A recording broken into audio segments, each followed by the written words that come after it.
Tout un rayon, le Mac du vélo pour tous. Toutunrayon.com. Au cœur de Nantes, il nous accueille au pied d'un totem qui comptabilise les passages vélos et on est en train de réaliser un clap au vélo, c'est-à-dire qu'on encourage les cyclistes qui passent ici. Trois dernières questions à notre invité, emblème d'une ville qui s'engage pour le cycle, c'est Thomas Quérault. Quels sont les prochains gros chantiers pour Nantes Métropole en 2017 ? On va regarder un peu plus loin. A décidé de l'orientation, donc de cette poursuite des axes structurants, parce que il faut choisir les bons axes qui amènent, notamment on se pose la question sur l'Erdre pour donner accès notamment vers l'université. On sait qu'on a des axes de développement importants. On doit aussi mettre en place ce schéma structurant, c'est-à-dire dire clairement où est-ce qu'on a des axes express, des axes structurants ou le maillage de proximité. L'idée est que chacun puisse se dire, eh bien, je sais comment je vais me déplacer dans tel ou tel quartier. Et des axes qui sont plus ou moins rapides, évidemment. Un axe en site propre, intégral, express qui amène vers d'autres communes, ça sera plus facile de circuler. Mais on souhaite donner de la clarté et de la visibilité pour qu'on puisse arbitrer et dire c'est décidé, demain j'y vais et je m'y mets. Nantes fait partie des villes cyclables souvent citées en exemple dans le top des villes françaises les plus cyclables et les plus favorables aux cyclistes. Quelles sont les clés d'une politique cyclable réussie d'après vous ?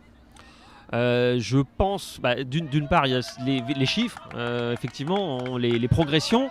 On partait sans doute peut-être d'un petit peu loin, mais on a eu beaucoup de progressions en part modale. On est aujourd'hui à 6% de part modale sur le vélo à Nantes. On a l'objectif d'atteindre 12% en 2030. C'est l'enjeu de notre plan vélo, donc on y met des moyens pour travailler là-dessus. Et puis je crois c'est un travail qu'on fait, je pense aussi par consensus. C'est la méthode qu'on a mis en place depuis longtemps, portée par Jean-Marc Ayrault pour limiter la place de la voiture, c'est-à-dire il y a une contrainte qui est réelle, c'est vrai que l'usage est moins facile, par contre on voit tout de suite les résultats des modes alternatifs, que ce soit pour les transports publics, le tramway, le bus ou le vélo. Quand on décide de faire un projet, ça fonctionne et du coup les gens peuvent voir le résultat et se dire j'y vais parce que j'ai entendu parler, on m'a dit que ça allait plus vite, c'était plus facile, donc et on y va comme ça, de manière décidée mais effectivement par consensus, parce que on a besoin de travailler dans ce sens-là, sinon effectivement on risque d'avoir du rejet, mais il faut avoir une volonté politique, les moyens et aussi travailler avec un réseau d'associations, alors avec lesquels on n'est pas forcément toujours d'accord. Oui, mais c'est le but. Voilà, ce sont des militants, donc effectivement ils sont là pour nous aiguillonner, mais l'idée est d'avancer, de montrer les réalisations concrètes et l'efficacité du vélo. Thomas Quérault, les politiques locales c'est une chose, que dire sur les politiques nationales, que faut-il faire à cette échelle-là pour vous aider et faire avancer le cycle en France ? Nous on pense qu'on attend beaucoup de l'indemnité kilométrique vélo. Par vous exemple. allez encore attendre.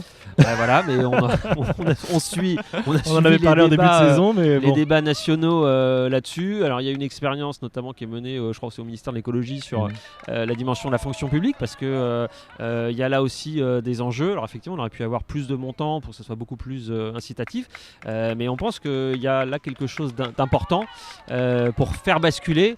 Il y a l'intérêt de la rapidité, de l'efficacité. Si en plus on peut ajouter un intérêt financier évident, parce qu'il y en a un, quand on n'a pas de voiture, pas de parking, pas d'assurance, il y a tout de suite des choses mais qui sont peut-être moins visibles dans le concret. L'indemnité kilométrique, ça pourrait être le facteur déterminant qui, on va dire en espèces sonnantes et trébuchantes, montre l'intérêt de circuler à vélo. Bon, il y a encore du travail. En tout cas, merci de contribuer à l'évolution du cycle en France, des villes comme on les aime, belle Guggenheim. Retrouvez le Mac du vélo pour tous sur toutunrayon.com.